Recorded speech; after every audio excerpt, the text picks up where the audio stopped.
Be presidential, Mr. President. Honor the office you serve in.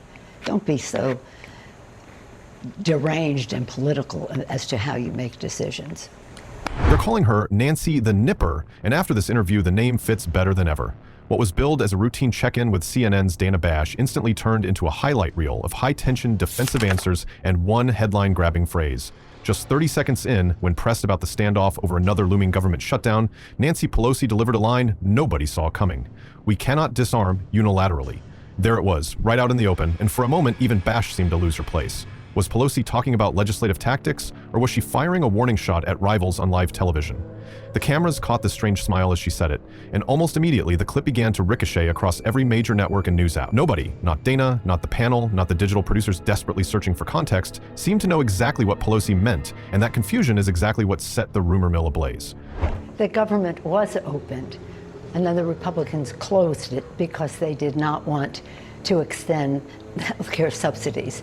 It means that it will raise the cost of health care to America's working families. They had their chance for all of this, but they didn't do it. Now they're saying, oh, if you open it, we'll do it. I don't believe that. The country wasn't waiting for a lecture on House rules. The reality was, a government shutdown was just hours away, and the former speaker, the one often credited with holding things together, even when nobody else wanted the job, was supposed to be the adult in the room. Instead, viewers saw someone who seemed less interested in resolving the crisis and more interested in flexing muscle on cable news. Those words, "we cannot disarm unilaterally," didn't just sound like policy speak, they sounded like a threat. By the time the clip hit X, the only thing more shocking than her tone was how quickly it reignited Pelosi's long reputation for cutting down rivals in public. The fact that this meltdown happened in the middle of a supposed softball interview made it all the more surreal. We're used to fireworks in DC, but even by Hill standards, Pelosi's moment landed like a thrown brick. Still can't see, and maybe you can explain it, how you get from here to there, because it feels like we're going to be in this for a long time. Well, when President Trump was president before, it was 35 days. Yeah. And I remind you, he said, I'm very proud of this shutdown. That's the words he used, because they don't believe in governance, and then they don't believe in the work that government does. It didn't take long for the old battles to resurface. As networks replayed the interview on loop, we watched the country get a fast refresher on Pelosi's greatest hits. And we're not talking about legislation.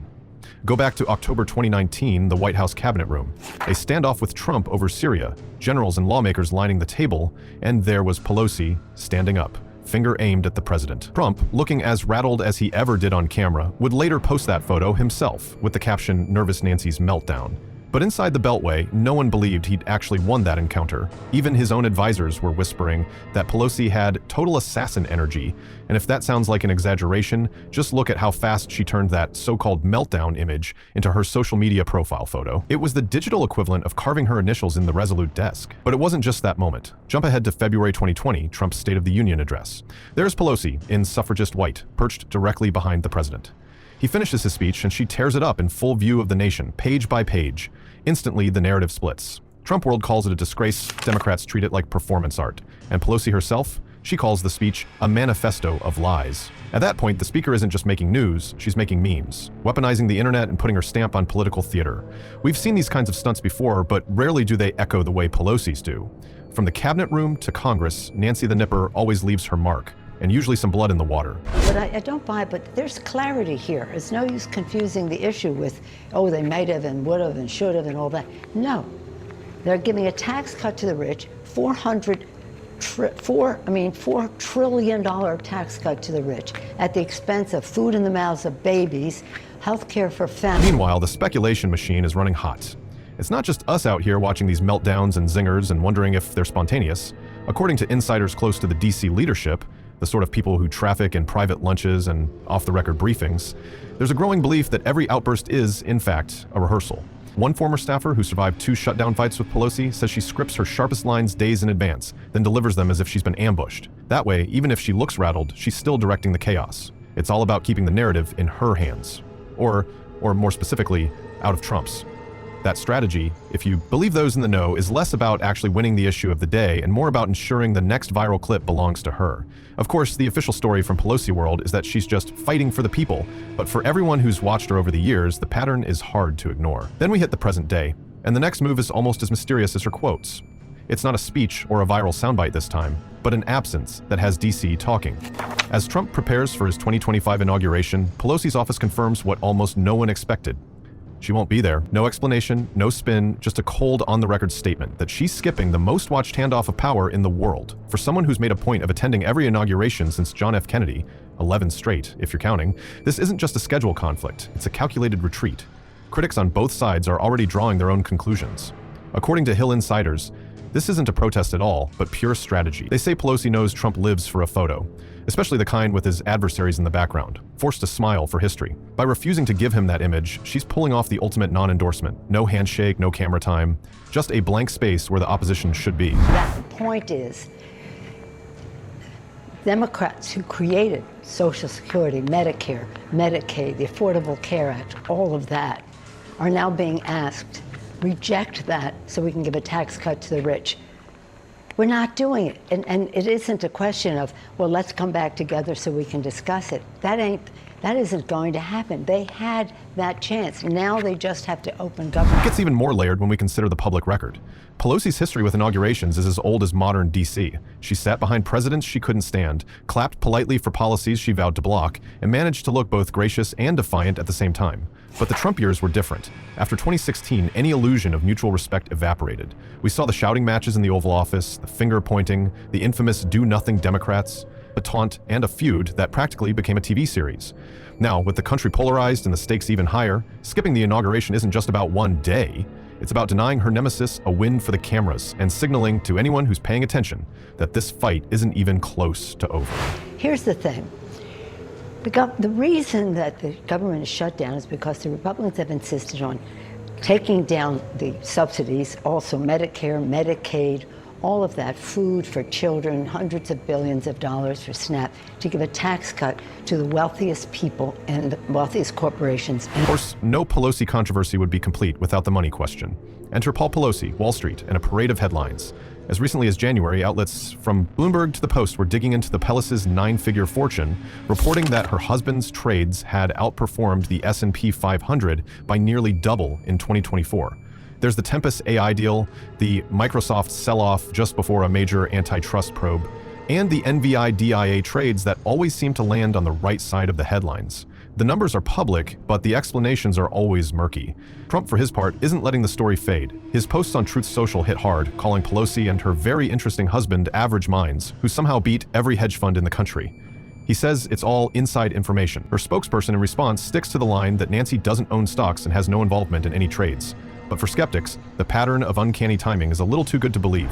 But you also mentioned making cuts to programs that Congress had already approved, yes. Raising. So you're talking about a wide array and wide range of wants and sort of demands that Democrats have. You've been through this kind of thing many, many times. As if the money rumors weren't enough, now Congress is moving on a bill with her name practically branded on it. Missouri Republican Josh Hawley's PELOSI Act, no points for subtlety, would block lawmakers and presidents from trading stocks while in office. The bill clears a key committee, and Trump, after a brief moment of confusion about whether it applies to him, decides he's in favor too. But here's the kicker. Pelosi, once a loud critic of stock trading bans, now says she supports it. The shift is as transparent as a campaign ad, but the timing couldn't be more suspect. Her critics say she only changed her tune once it was politically safe, and with the Senate floor vote looming, the tension is building. Is it accountability, or just a well-timed PR play? Nobody knows for sure, but if there's one thing everyone agrees on, it's that the optics are brutal. I believe that he has been involved in a criminal cover-up. I've said that before, and our investigation is demonstrating that. The Mueller report showed obstruction of justice in at least 10, perhaps 11 places. But for the president to be so cavalier, to disregard, to be indifferent to law and any sense of ethics about who we are as a country. Layered on top of all this, we're seeing the old accusations about hypocrisy and selective outrage. Just days before her government shutdown gaffe, Pelosi took another swipe at Trump, accusing him of lying to Congress more than anyone alive. She even managed to turn the fallout from former FBI Director James Comey's indictment into an attack on the former president, reminding the world, and Bash in particular, that nobody who has lied more to Congress than Donald Trump. These moments aren't just about clapping back. They're about shaping the legacy. Every jab, every viral clip, Every decision to attend or skip an event is part of a bigger chess game, and so far, Pelosi has made sure her moves land on the front page. We are 8 days into a government shutdown that has no end in sight. Joining me now is a veteran of shutdown fights that seem to roil Capitol Hill every few years. The former House Speaker of the House of Representatives, Nancy Pelosi, is here at the table. Day 8 of the government. First of all, thank you so much for being here in person. We are day 8. This is a real. Meanwhile, behind the scenes, staffers and rivals are watching her ever more closely. According to sources familiar with internal House discussions, Pelosi's power base is shifting. Some say the recent string of public outbursts and interview stumbles are signs she's losing her grip. Others argue the opposite, that these moments are distractions, smoke bombs meant to cover more strategic deals happening off camera. Nobody outside the inner circle can say for certain, but the timing is too suspicious to ignore. With every public feud, every refusal to play along, Pelosi keeps herself right at the center of the news cycle, no matter what the actual outcome is on the Hill. We are 8 days into a government shutdown that has no end in sight. Joining me now is a veteran of shutdown fights that seem to roil Capitol Hill every few years. The former House Speaker of the House of Representatives, Nancy Pelosi, is here at the table. Day 8 of the government. First of all, thank you so much for being here in person. We are day 8. This is a real. If you look at the sequence, the playbook starts to show itself. Publicly, she's swinging at Trump, fending off insider trading allegations, and skipping the biggest ceremony of the year. Privately, she's allegedly rewriting her own legacy, distancing herself from the controversies that could land in a future investigation. It's a dangerous game. Insiders claim her staff is now divided, with some worried that each new headline chips away at the authority she spent decades building. The same people who once praised her discipline are now asking if she's going off script, or if the script itself is just darker than anyone realized. But after that strange interview and that strange smile, people are asking, has Nancy the Nipper finally bitten off more than she can chew? Yesterday, the president gave us once again evidence that he does not know right from wrong. It's a very sad thing. Very sad thing that he does not know right. Then came the backlash. The moment Pelosi wrapped her interview with that sly, cryptic smile, Trump wasted no time. Less than an hour later, his digital bazooka fired straight from Truth Social, calling her a disgusting and accusing both Nancy and her very interesting husband of getting rich off inside information. That was the quote, word for word. We all saw it. Trump even bragged that the Pelosi's beat all of the super geniuses on Wall Street and practically dared prosecutors to take a look. It was pure spectacle, and it did exactly what he wanted. The internet erupted, cable news churned, and suddenly every talking head was running numbers and pulling up old stock trades. Pelosi didn't flinch, at least not on camera.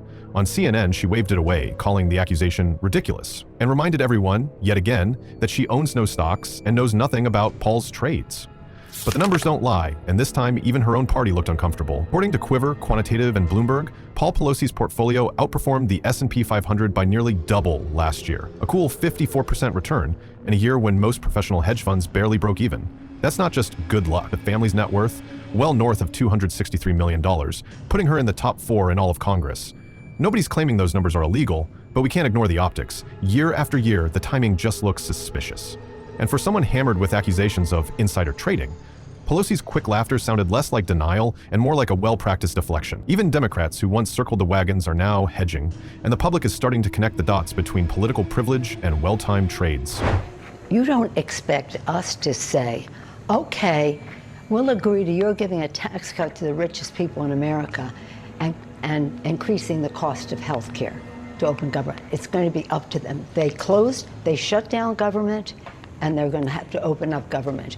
They have every shutdown since the 90s, when I've been around anyway, has been a Republican shutdown. Publicly, Pelosi keeps playing offense. On social media, she tosses the word deranged at Trump as if it's become part of her brand. In private, insiders claim she does something more cunning, using Trump's rage as jet fuel. In her recent Sirius XM sit-down, she said Republicans are afraid to cross Trump, and not just because of nasty tweets. She cited real threats referencing the attack on her husband and painting a portrait of Washington as a place where revenge is currency. Her words, "There's real justification for fear, because Trump is just ruthless in how he's going after those who do not agree with him." It was chilling, but also revealing. Fear, her favorite word these days. She weaponizes it for effect, directs it at the other side, but there's a twist. Staffers who've worked both the front and the back of Pelosi's operation now whisper that fear is starting to loop back around. Some claim her legendary calm in public is a mask, and that behind the scenes, the old certainty has curdled into full-blown panic. The pressure of a country on the edge, a fracturing party, and relentless scrutiny over every dollar and every word, it all adds up. For the first time in decades, power may be slipping from her grasp. If we zoom out, we see the pattern, and it's not subtle. The iconic photo, Pelosi standing in that cabinet room, finger aimed straight at the president. The viral moment, shredding Trump's State of the Union speech like a script she never auditioned for. The boldest move yet, refusing to even show up for his inauguration, after attending 11 others. Every clash seems to end the same way. Pelosi walks away, lips pressed in that signature smile, while her enemies look like they're about to blow a gasket. But this latest government shutdown debacle has the insiders uneasy. In the past, her stunts look like power plays. Now they look like shields, survival moves in a hostile arena. Even her supporters are beginning to ask, was this an act of strength or just a woman trying to outlast her own myth? It's not just politics, it's the psychology of power. Sources close to Democratic leadership claim the shutdown standoff left some veteran staffers questioning who's really steering the ship.